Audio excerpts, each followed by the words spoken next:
नवोदय साथियों, voice of Buddhism में आप सबका स्वागत है। दोस्तों, अयोध्या पर लगभग बौद्ध अनुयायी आवाज़ उठा रहे हैं। अभी फिलहाल साकेत मुक्ति आंदोलन का एक भाग चल रहा है उस जगह पे। वहाँ पे संयोजक के तौर पर बनते भिक्षु सुमित्रत्न जो है वो वहाँ पे संयोजक के तौर पर काम कर रहे हैं। और उनका आज का जो कहना था, उन्होंने फेसबुक पर अपना वीडियो डाला है और उसमें ये कहा गया है कि उन्हें धमकियाँ दी जा रही है। तो दोस्तों, अगर आप वीडियो भी देख सकते हैं, तो दोस्तों अगर सच में अयोध्या में राम मंदिर के अवशेष प्राप्त हो रहे हैं या किसी मंदिर के अवशेष प्राप्त हो रहे हैं, तो आपको किसी को धमकी देने की ज़रूरत तो नहीं बनती है, क्योंकि सच आपके साथ रहेगा। तो आपको किसी और को धमकियाँ देकर इस बातों को दबाने की कोशिश करने की जो कोशिश चल रही है दोस्तों, इसे सारे बौद्ध अनुयायी ध्यान से देखें। मैं वॉइस ऑफ बुद्धिज्म के माध्यम से लोगों को ये बताने की कोशिश करना चाहता हूँ कि अगर आप सच्चे बौद्ध अनुयायी हैं तो इस जगह पे जो लोग इस तरीके से बौद्ध भिक्षुओं को धमकी देने की कोशिश करें या अन्य किसी तौर पर किसी बौद्ध भिक्षुओं के निवास स्थान पर कोई जाके हमला करने की कोशिश कर रहा है, रिवॉल्वर चलाने की कोशिश कर रहा है। जैसे संकेसा में रिसेंटली हमें पता चला कि संकेसा में भी वहाँ पे भिक्षुओं को वहाँ पे ऊपर फायरिंग की गई है।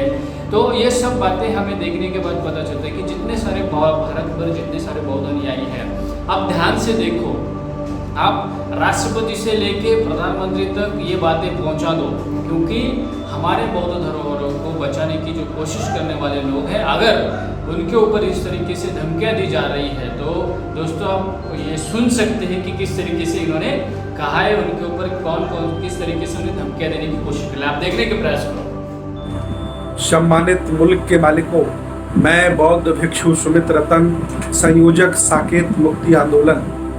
जैसा कि आप जानते हैं, तथागत भगवान बुद्ध के अनुयायी, बाबा साहब के अनुयायी, समान विचारधारा के लोग, बहुजन आंदोलन के लोग, श्रमण संस्कृति के लोग पूरे देश में जाग गए हैं। जब से सरकारों में मनवादियों लोगों में उथल पुथल आ गई है, जब से ये अयोध्या का मुद्दा गरमाया है, हम लोगों ने अपनी आंखों से वहाँ हो रहे अत्याचार को देखा है, बौद्ध अवशेषों को नष्ट करते हुए देखा है, और खबरें आ रही हैं कि उन्हें बर्बाद किया जा रहा है। तब से मनवादी बौखला गए हैं, अल्पजन बौखला गए हैं, और वो मुझे इंटरनेट के माध्यम से, नेट कॉल के माध्यम से, फ़ोन के माध्यम से धमकियां दे रहे हैं और हमें जान से मारने की कह रहे हैं। लेकिन मैं उनकी धमकियों से डरने वाला नहीं हूँ। याद रखना, अगर मैं संघर्ष करते मारा गया तो शहीद कहलाऊंगा। अगर आप घर बैठे मारे गए तो दुनिया में कोई आपको याद नहीं करेगा। इसलिए इस मुद्दे पर साथ आएं, एक दूसरे का सम्मान करें। आज ये लड़ाई व्यक्ति की और संगठन की नहीं है, आज ये लड़ाई विचारधारा की है। देश भारत के बहुजनों को मिलकर लड़ना होगी, तभी हम जीत पाएंगे, तभी हम उनसे लोहा ले पाएंगे। मेरी अपील है कि इस मुद्दे पर साथ आएं, ये मान सम्मान का विषय है, तभी हम अपना लोहा मनवा पाएंगे कि देश मेरा है, संविधान मेरा है। बहुत बहुत मंगल कामनाएं। नमो बुद्धाय, जय भीम, जय संविधान, जय श्रमण भारत। तो दोस्तों, जैसे कि आपने देखा, अभी जो बनते सुमित्रत्न है, इन्होंने ये बात रखी है कि उन्हें धमकियां दी जा रही है, और वो साकेत मुक्ति आंदोलन के संयोजक है। साकेत ये अयोध्या नहीं है, ये भी सच है। और अयोध्या जो हुआ करती थी वो अयोध्या गंगा नदी के तट पर है। जिस रामायण में सरयू नदी का उल्लेख आता है, वो ऋग्वेद काल में पश्चिम की तरफ देखने को मिलती है। जैसे कि ऋग्वेद में आता है, वो सिंध प्रांत के पश्चिम भाग में देखने को मिलती है। तो ये सब झूठी बातें फैलाकर भारत के बौद्धों का साकेत नगरी को जिस तरीके से नष्ट करने का प्रयास कर रहा है, जहाँ पे अवशेष प्राप्त हो रहे हैं, तो उस अवशेष को कोशिश तो करो, उसको जतन किया जाए। आप उसे नष्ट करने की कोशिश कर रहे हैं और ऊपर से बौद्ध भिक्षुओं को धमकी देने की कोशिश कर रहे हैं। तो दोस्तों, ये जो बातें हैं, ये कौन से भी इतिहास के बारे में बातें हो या किसी का भी इतिहास हो, उसे प्रिजर्व करना अपनी जिम्मेदारी है। इस भारत का इतिहास को बचाना ये हमारी जिम्मेदारी है। तो दोस्तों, इस तरीके से अगर किसी बौद्ध भिक्षु को हमारे भारत में अगर किसी बौद्ध भिक्षु को धमकियां देने की कोशिश हो रही है, तो मेरी आपसे विनती है कि भारत में ही नहीं कि जागतिक जितने सारे बौद्ध राष्ट्र हैं, इन बौद्ध राष्ट्रों में इनकी जानकारी जानी चाहिए, जितने सारे बौद्ध संगठनाएं हैं, उन संगठनों के तौर से भारत के जो प्रधानमंत्री है, भारत के राष्ट्रपति है, इनको निवेदन दिया जाए कि अगर किसी भिक्षु को ये धमकी दी जा रही है तो उनकी जान को अगर खतरा हो सकता है तो इसके जिम्मेदार पूरा भारत के जिम्मेदार जो राष्ट्रपति है, जिम्मेदार भारत के प्रधानमंत्री रहेंगे और उस राज्य के मुख्यमंत्री के तौर पर सब अधिकारियों को इसके पुलिस से लेके जितने सारे अधिकारी वर्ग के अंदर में ये आता है उनके ऊपर मुकदमा किया जाए। तो दोस्तों इस तरीके से हमें अपनी विरासत की जतन करने की कोशिश करने समय बहुत कठिनाइयों का सामना करना पड़ता है। इसलिए अभी जो साकेत मुक्ति आंदोलन चल रहा है दोस्तों, अगर आपको ऐसा लग रहा है कि ये आंदोलन नहीं होना चाहिए तो दोस्तों अगर आपसे नहीं हो रहा है तो आप मत करो, लेकिन जो कर रहे हैं उनका मनोबल मत कमजोर करो, उनको करने दीजिए, उनको सपोर्ट तो कर सकते हैं। आप अगर वहाँ पे नहीं जा रहे हैं तो दोस्तों उनको अपने बातों से तो सपोर्ट कर सकते हैं कि हाँ भारत के बौद्ध आपके साथ में खड़े, तब तक वो जब इस तरीके से सपोर्ट मिलेगा तभी तो वो आंदोलन आगे जा सकता है। तो इसलिए साकेत का जो अभी आंदोलन चल रहा है दोस्तों, तो इसको सपोर्ट कर लीजिए।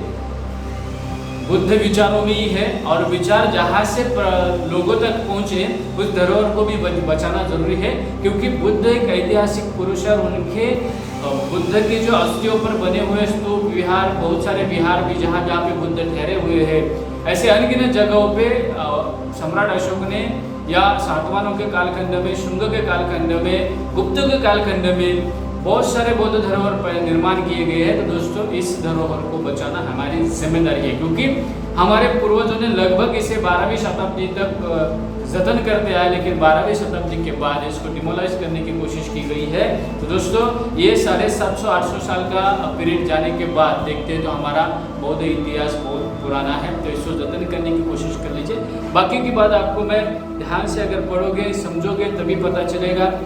कई वामपंथी लोग हैं जो ये बातें फैलाने की कोशिश करते हैं कि बुद्ध के पहला वैदिक धर्म था या बुद्ध वैदिक धर्म से थे, सम्राट अशोक वैदिक धर्म से था, तो इस सच्चाई में कोई सच नहीं है। आप जब सच्ची तौर पे जाके देखने जाएंगे तो आपको पता चलेगा कि बुद्ध का जो भारत के जो लोग हैं वो श्रमण संस्कृति के हैं और ये वैदिक परंपरा है, ना तो भारत की परंपरा है, ये बाहर से आई हुई परंपरा है। ये जिन लोगों ने अतिक्रमण करके इस जगह पे कब्जा लिया है उन लोगों की परंपरा है, उनकी एक अलग भाषा है जो इस भारत के लोगों की बोली भाषा आज तक नहीं है। इसीलिए दोस्तों ये सच्चाई आपके सामने है, आप इसको देखने की कोशिश करो और ये जो साकेत मुक्ति आंदोलन चल रहा है तो इसको सपोर्ट करने की कोशिश करो, क्योंकि ये हमारे धरोहर है और धरोहर को बचाने की कोशिश करना हमारी जिम्मेदारी है। पूरे भारतवर्ष में जितने सारे लोग हैं, भारतवर्ष में बौद्ध अनुयायी है, वो एक दूसरे को सपोर्ट करते चलिए, तभी तो हमारा इतिहास आगे बढ़ सकता है, आगे जा सकते हैं, हमारी पीढ़ियों का हमारा इतिहास पता चल सकता है। लेकिन अगर हमने इस तरीके से आंदोलन, इस तरीके भारत के जितने सारे बौद्ध धरोहर हैं इनको बचाने की कोशिश करने के आंदोलन को अगर सपोर्ट नहीं कर रहे हैं तो दोस्तों आने वाली पीढ़ी हमारे आने वाली पीढ़ी को इसकी इन्फॉर्मेशन कभी नहीं मिल सकती। जैसे कि मेरे पिछले वीडियो में आपने देखा रहेगा कि भारत के किस जैसे बौद्ध स्तूप हो, बुद्ध विहार हो, बुद्ध लेनी हो, हर जगह पे किस तरीके से अतिक्रमण किया हुआ है। मैंने सीधी बातें आपको बताने की कोशिश कर ली। दोस्तों ये सच्चाई है और आपको सुनने की कोशिश कर लीजिए। तो वॉइस ऑफ बुद्धिज्म के माध्यम से हम हर एक बात आपके पास पहुंचाने की कोशिश कर रहे हैं। तो दोस्तों इस बात को आपके सामने रखने की कोशिश कर रहे हैं। दोस्तों जल्दी से ज़्यादा लोगों तक की बातें पहुंचनी चाहिए, ज़्यादा से ज़्यादा लोग इस आंदोलन को सपोर्ट करें। इस आंदोलन को ये जो साकेत मुक्ति आंदोलन, इसी तरीके से महाबोधि मुक्ति आंदोलन भी चलता है, तो ये दोनों को सपोर्ट करके हमारे धरोहर को बचाने की कोशिश में आगे चलने की कोशिश कर ले। जो प्राचीन बौद्ध लेनी जो संवर्धन और संशोधन करने के माध्यम से जो एबीसीपीआर लेनी संवर्धक टीम काम कर रही है, इनके माध्यम से एबीसीपीआर लेनी संवर्धक टीम के माध्यम से भी महाराष्ट्र में बहुत जगह पे ये काम चल रहा है। तो दोस्तों इस तरीके से काम पूरे भारतवर्ष में होना चाहिए। इसी तरह से यह जो साकेत मुक्ति आंदोलन चल रहा है उसको भी आप सपोर्ट कर लीजिए ताकि ये ज़्यादा से ज़्यादा लोगों तक पहुँच जाए। ये मेरी आपसे विनती है। और वॉइस ऑफ बुद्धिज्म को सब्सक्राइब करके लोगों तक शेयर कर लीजिए। अगर ये वीडियो में आपको सच्चाई पता चल रही है, किस तरीके से धमकाया जा रहा है, ये बौद्ध भिक्षु सुमित्रा रत्न जी का खुद का स्टेटमेंट है। इन्होंने अपने फेसबुक आईडी पे दिया हुआ है, फेसबुक आईडी पे उनकी वीडियो है।